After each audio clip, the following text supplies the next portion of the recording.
Please welcome Laura to the stage. Laura.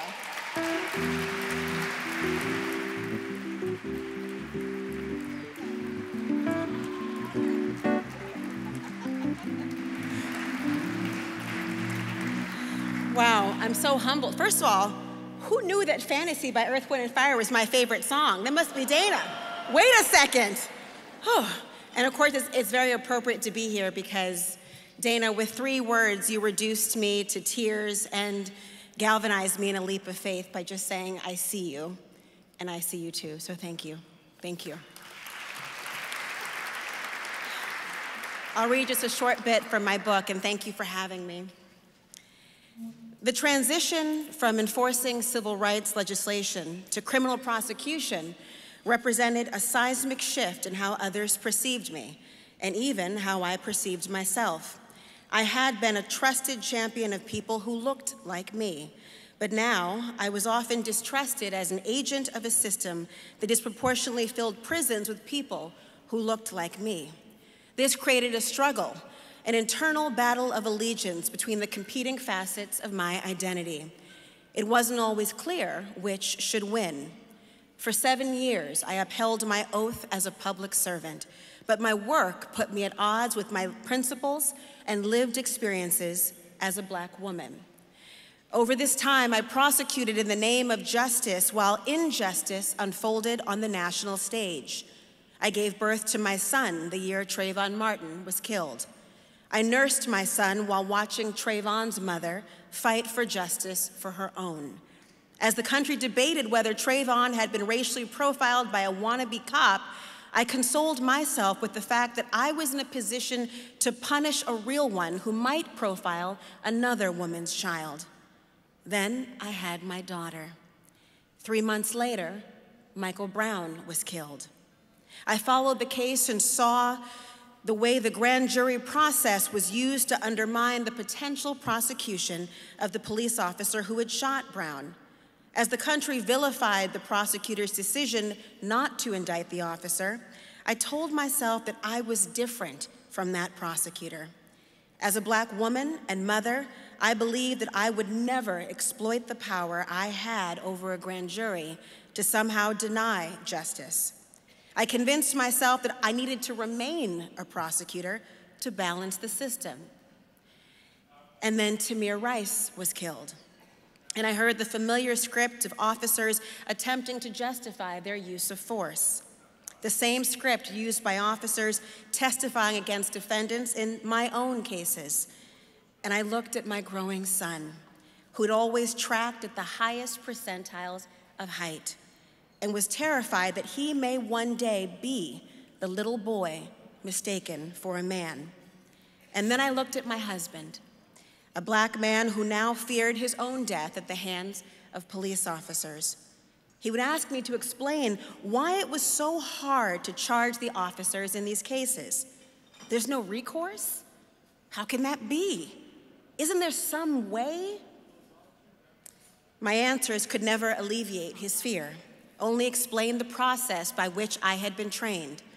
I again tried to distinguish myself, assuring him that prosecutors like me would make different decisions. But a part of him was resigned to the possibility that I might be the exception and not the rule. I was terrified that he was right, or worse, that I had fooled myself into thinking I could actually be the exception. We wondered how soon we'd have the talk, and not the one white people have with their kids. We needed to teach our children how to interact with police officers and refuse to let either of them play with toys that even slightly resembled a weapon. I knew it wasn't fair to limit the children in this way, but I didn't know how not to be afraid. And then came the day my husband stopped asking me questions about prosecutors' charging decisions and instead installed a camera in our car. I laughed, thinking that he had purchased another unnecessary gadget for himself. His expression dissolved my smile. He told me that the camera was for me. If he were ever killed by a police officer at a traffic stop, he just wanted me to know what happened. He'd heard me talk so often about the rehearsed script that officers used to justify their excessive use of force. He hoped this would be a way to capture the truth. It was his love letter to me, and it broke my heart. As an insider, I felt powerless to ensure justice.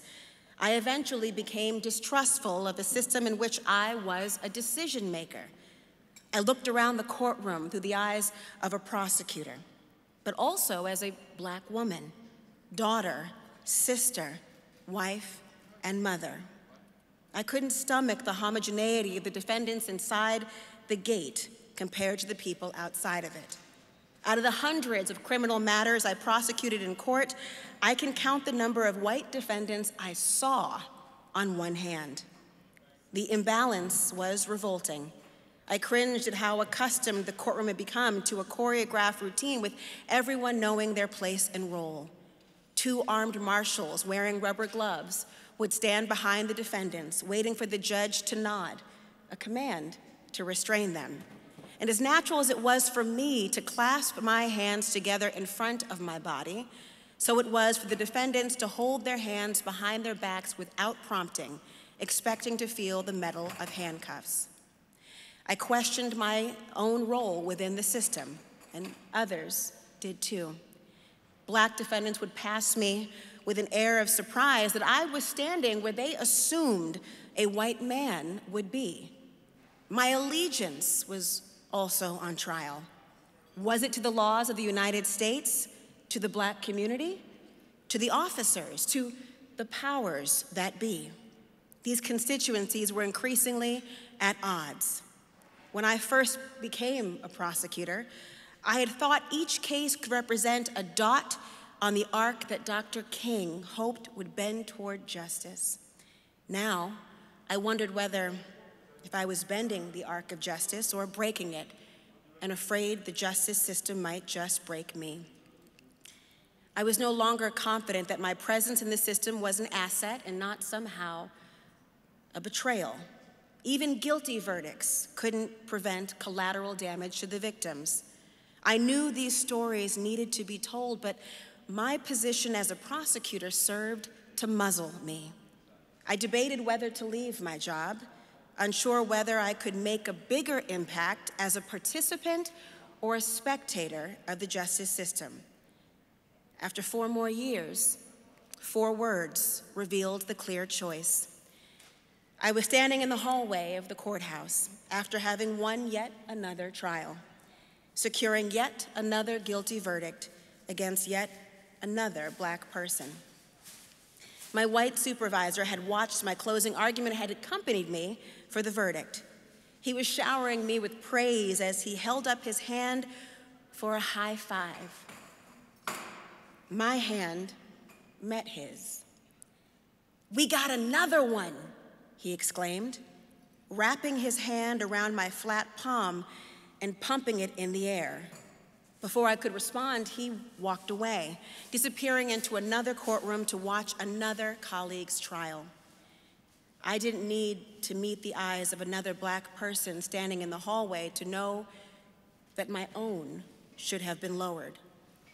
I replayed that moment for days, turning the phrase over in my head, "We got another one." My entire being recoiled. I tried not to project my own feelings on my supervisor and extend the benefit of the doubt, but his words felt like an indoctrination.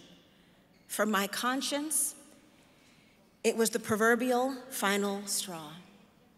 I walked away the day my 4-year commitment ended, not knowing whether I had been a proud champion or a coward, complicit or exonerated, the public's humble servant or its slave. What I did know was that one day my children would realize that I was only human, and I needed to be able to look them in their eyes when they did. I wanted them to know what it meant to pursue justice and what could happen along the way to the people with the power and to those who are powerless. I gave birth to my 2 children while a prosecutor, and I wanted them to understand the thoughts I carried within me as I carried them into the world. I wanted that world to be just. I removed the muzzle and used my experiences in the courtroom as a guide to educate the public as a law professor, news analyst, and a radio talk show host. In that, I have found a new calling. When I left the job, I left the files on my desk, but I took the memories with me in the hopes that by sharing the injustices I'd witnessed, justice itself might one day be possible. What follows are those stories. Thank you.